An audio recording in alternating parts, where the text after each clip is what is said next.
لپەرلەمانی کوردستان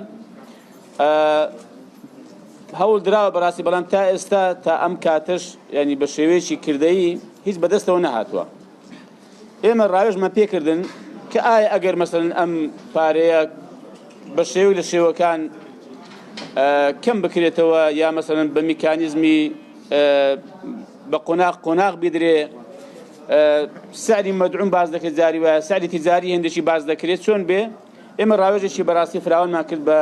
نوێنەرانی جوتیارانی هەرێمی کوردستان لێرە لە هۆڵی پەرلەمان گەیشتنەوە ئەم ئەنجامە. لیژنەیەک پێکهێنرا لە لیژنەی کشتوکاڵ و ئاودەی لە پەرلەمانی کوردستان، وەزارەتی بازرگانی حکوومەتی هەرێمی کوردستان، وەزارەتی کشتوکاڵ لە هەرێمی کوردستان و بە هەماهەنگی بەرپرسانی هەرێمی کوردستان لە بەغدا و پەرلەمانتارەکانی بەغداش. ئێمە هەوڵ بدەین ئەم لیژنەیە بەڕاستی بۆ لەمە دووە بە دوواداچوون بکە و ڕاوێژ دەکا و دەربارەی ئەو پارەیەش زۆربەی هەر زۆری ڕێی ئامادەبووان ئەمە بوو کە ئەوە شایستەی دارایی جوتیارانی هەرێمی کوردستانە و ئێمە هیچ کامێکمان بەڕاستی دەست هەڵناگرین لەو شایستەیە ئەم قۆناغەش نەبێ قۆناغێکی کە ئێمە هەوڵ دەدەین کە ئەم شایستەیە بەدەست بێنین بۆ جوتیارەکانمان. بەڵام ئەمە دەمێنێتەوە سەرەوەی کە ئەگەر بە مفاوەزات و گفتوگۆ بە هەر قۆناغێک بە هەر میکانیزمێک بێ کە شایستەی دارایی جوتیارەکانی هەرێمی کوردستان دابین بکرێت، ئێمە کێشەمان نییە. واتە بە قۆناغ بێ، واتە بە شێوەی قۆناغ بێ، بە شێوەی ئەقسات بێ، ئێمە کێشەمان نییە بەڕاستی بە دوای دادەچین و هەوڵ دەدەین ئەمە دابین بکەین. هەڵبەت بە ئەو لیژنەیە کە باسم کرد بڕیارماندا کە نوێنەرانی جوتیارانی پارێزگاکانی هەولێر، سلێمانی، دهۆک هەڵەبجەشی تێدا بێ بۆ ئەوەی ئەوانیش بەشدار بن. ئەیدێمە چاوەڕ دەکەین کە دیارە هەندێک بەڵێن وشت دراون لە ماوەی بزانین داخۆ تا هەفتەی ئایندە چی دەبێ. دەنا ئێمە لە هەفتەی ئایندە دەست بە هەوڵەکان و جمزۆڵەکانمان دەکەین. ئێوە لە کابینەی ڕابردوودی ساڵبوونیزە سەرۆکی لێژنێ کڕۆکی کێشەکە چییە؟ ئەوەی جوتیاریش دەیەوێت گەر پارەکە وەربگرێت کە ئەو پارەی بەدەست دەگا. خۆی کڕۆکی کێشەکە چەند کێشەیەکە چەند هۆکارێکی هەبووە. یەکەم ئەوەی کە بەڕاستی پەیوەندیەکانی هەرێمی کوردستان و حکوومەتی ناوەند لە 2014ەوە بەرەو تێکچوون چوو و پەیوەندیەکان خراپ بوون. ئەمە هۆکارێک بوو بەڕاستی. دووەم هۆکار ئەوەیە کە دیارە هەندێک لە بازرگانەکان گەنمی ئەملا ئەولایان بە ڕێژەیەک من نازانم بەڕاستی بە دەقیقی ڕەنگە تێکەڵ بە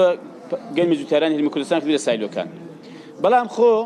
حکوومەتی عراقی هەر ئەو گەنمەی کە بە بازرگانی هێنراوە خەڵکەکەیان وەریگرتووە لە سایلۆکانی خوارو ینی ناوەڕاست و خوارو و بە گەنمی عراقی تەسلیم کراون. و ئەو گەنمێک کە لە جوتیارانی ئێمە زۆر نەدەگیرە لە ساڵەکانی ڕابردوو کە حسەیان بۆ هەرێمی کوردستان دیاری کرد، ئەو گەنمانە لە جوتیارەکانی ئێمە بە نرخێکی هەرزان دەکرایەوە و ئەو برادەر عەرەبان دەیان بر تەسلیمی سایلۆکانی وەسەتیان دەکرد، ناوەڕاستی عراقیان دەکرد. هۆکاری سێم بەڕاستیم پێم وایە هەندێک لە بەرپرسانی ئێمە لە ڕابردوودا کە کاتێ من وەزیری کشتوکاڵیش بووم بۆ گلەیشم لێکردن لە هەندێک لە پەرلەمانتارەکان کە ئەمە خستە زاری عراقەوە کە گوتیان کاکە گەنمی هاوردەی تێدایە، کە بەڕای من ئەمە هیچ پێویستی نەکرد. لە کاتێکدا کە من پێم وابوو دەبوو بەڕێ حکوومەتی هەرێمی کوردستانیش کەمتر خەم بوو لەوەی کە دەبوو ئەوانەیە کە گەنمی ئەملا ئەولایان هێنابێ ئەگەر ڕادەشی سایلۆیان کرد بێ محاسبە بکرابن سزا درابانەیە. و ئەوە بەڕاستی پەیوەندی بە وەکو باسم کرد بەشێکی پەیوەندی بە باردۆخی سیاسیەوە بە چونکە حکوومەتی عراقی لە ساڵی 2017 ئێمە کە لەگەڵیان دانیشتین لەگەڵ وەزارەتی کشتوکاڵی عراق پاش ئەوەی کە داوای خوتەی زراعیان کرد، ئەوان برانەدا کە گەنمی وەرگیا لە هەرێمی کوردستان کەم کەنەوە، بەڵام هەستان ڕێژەیەکیان دانا ئیساڵەکانی زوو 4 ساڵیان دیاری کرد، ئەم 4 ساڵیان کۆ کردەوە دابەشی چواریان کرد ڕێژەیەکیان دەنێکوتیان کاکە وەڵا 2015 و 16 و 14 15 و 16 ئەمە هەمان حسابە ئێبابەت و گەنمەکەت وەرگرتووە و دابەشی کردووە کراوەتە ئار خوراوە نەماوە خۆت و گەنمت وەرگرتوێت تازە سۆنێکی بێ خود یعنی چۆن دەبێت و دوایی کە خۆتەی زراعی دادنێ و حسەی هەرێم کەم دەکەیەوە بێ ئەم ڕێژەیە بۆ ئەو کاتێ حساب بکەیت. بەرحەڵم پێم وایە لەم ڕۆوە لەم بۆ ئەم هۆکارانە بوون کە ئەم پارێگەم جوتیاران تاخیر و تاسی نەدراوە. بەڵێ جان. ڕەنگە لە هەموو خەڵکی کوردستان باش شارەدا یان بڵێ باش دەزانێت کە خەلەلەکە لەکوێیە. بەڵێ. ڕەنگە ئێستاوانە چاوەڕێت بکەن خەلەلەکە لە هەرێمی کوردستان یان لە عێراق؟ لە هەردووکانە. چۆن؟ باسم کرد تازە ڕوونم کردووە. ئەگەر بەو ڕێژە بێت مەسەڵەن هەرێمی کوردستان چ خەلەلێکیە بۆ لەگەڵ وەزارەت ئەمن پێم وایە خەلەلی گەورە لەلای عێراق زانی بۆ ڕاستە ئەمن باسم کرد ینی ئێمەش بەڕاستی کەم تەرخەم بووین ئێمەش ینی هەڵەمان هەبوو لەو قەزەیدا بەڵام هەر چۆنێک بێ عێراق گەنمەکەی وەرگرتووە وە گەنمەکە دراوە بە معامەل ئاردەکان وە کراوەتە ئارد و خوراوە نەماوە دەنا ئێمە لە سەفەرەکەی ڕابردوومان لای وەزیری بازرگانی عێراق وتمان کاکە ئەگەر ئێوە کێشەتان هەیە لەگەڵ ئەم بابەتەیە گەنمی هاوردەیە گەنمی خراپ هەرچی هەیە ئێمە گەنمان نەداونێ گوتیان با فەرمونون گەنمەکەمان تەسلیم کردن ئێستا ئەمە گەنمی دەبینەوە کوردستان گەنمەکەی دەبینەوە پارەمان مەدەن یەک زەڕە داوای پارە ناکەیت گوتیان گەرم نەماوە وەکو لێوە سوڕیفە یەکم با باخر مادەم خوراوە ینی خەرج کراوە ئێستا خۆ دەبێت پارەکەی بدێت ینی خۆ گەنمت خواردووە گەنمت وەرگرتووە یعنی بەڕاستی منطقێکی معقول نییە ینی بەڕاستی بەڵام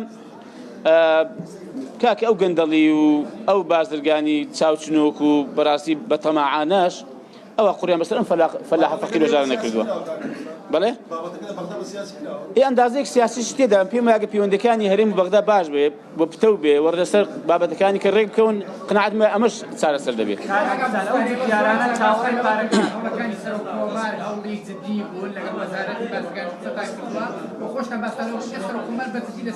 بەڵێ وڵی ئەمە نازانم بەڵام بڵێ من بۆ خۆم چوین لای سەر و کۆمار و خۆی قسەی لەگەڵ وەزیری بازرگانی عێراق کرد و بەڵێنیشمان پێدرا کە نیوێ خەرج بکرێ ئەوەی کەش مفاوەزەت هێستا بکەین بەهەرحاڵ ئێمە ئومێد دەکەین ئێمە مادوو نابین بەڕاستی ئومێد دەکەین کە پارەی گەنج و جوتیاران خەرج بکرێ و هەوڵ دەدەین کە لەمەودا تێ هەڵچینەوە بۆی کە بەردەوام بین لە سەرتان پارەی خەرج دەکرێت کاکە دەستان خۆش بیاخۆ جوتیارانە چاوەڕێکم پارەکە وەربگرن هیچ کێ بۆ نزیکانە پارەکە وەربگرن ئەوانە بۆ پارەکە هات ئومێد دەکەم ئینشاءالله ئومێد دەکەین ئینشاءالله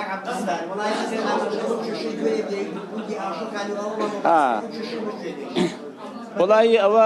ئەو بابەتێکی گرنگە فعلەن ئەوەش لە پەیوەندی بە جوتیارانەوە هەیە ئێمە دوا بەدوای ئەوەی کە نوێنەری جوتیارانی گوندی ئاشۆکان و گوندی دارەبن هاتن لامان لێ لە پەرلەمانی کوردستان ئێمە بڕیارمان دا کە لیژنەیەک لە پەرلەمانی کوردستان سەردانی ئەو گوندانە بکەین دیارە پرۆژەیەکی گەشتیاری بڕیادراوە لە سەر زەوی کشتتوکاڵی ئەم گوندانە دروست بکرێ ئەم پرۆژەیە ڕاستە گرنگە پرۆژەیەکی گەشتیاریە بە بەهای نزیکەی 5 ملیار دۆلاری بۆ تەرخان کراوە و گوایە ئەگەر تەواو بێ 8,000 خەڵک دەتوانێت مەسەن سوود لێ بینێ و کاری تێدا بکە بەڵام کێشەکە ئەوەیە لەسەر چاکترین و بەبیترین و بەبەرەکەترین زەوی کشتتوکاڵی ئەم ناوچانە دروست کراوە کە 4,000 دۆنما ئێمە گوتمان کاکە ینی یادەشمان داوە سەرۆکایەتی حکومەت پەرلەمان کە کاکە دەکرێن پرۆژەیەشێکی باشە بەڵام با بچین لە شوێنی بەردەڵان دروستیکەن زەوی سەخەریمان هەیە زەویمان هەیە کە بەکەڵک کشتتوکاڵ نایە با لێوە دروست بکە بەڕاستی باشتر سەیرە بۆ باشترین زەوی کشتتوکاڵی ئێمە خەسار بکەین لە کاتێکدا کە بڕۆ مەسەڵ لای شێخ توراب و ئەولاتری و ئانە نزیک سەرزێ زەوی تێدا بەکەڵک کشتتوکاڵ نایە سەخەریە ئەمە بەڕاستی جوتیارەکانیش و ئێمەش ڕازینین بەوەی کە ئەم پرۆژەیە لەسەر ئەم زەوی باشان دروست بکرێت سپاس دەستان خۆش بێ